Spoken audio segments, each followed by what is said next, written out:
Pero wish ko ang the best sa lahat ng mga rappers dito sa Pilipinas. Like gusto kong gusto kong makita ng maraming successful na rappers dito kasi maganda yun nasa top lahat, di ba? Doon na lang magkita-kita. imposible niyang nasa top lahat pero maganda yun kasi kunyari to, let's say may 10 na rappers na successful talaga.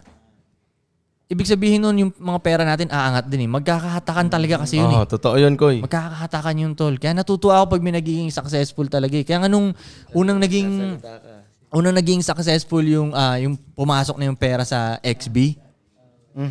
Kahit ibang genre yun sila sa atin, ibang kategory yun sila ng music. Naka-apekto yun, Koy. Makaka-apekto sa lahat yun. Nakaka-apekto sa lahat yun. Kumbaga Nakakaangat. Oo. Nakakahila. Oh, kahit naman din yung pumasok yung pera sa akin. Yung mga nasa baba ko noon, medyo gumanon yun eh.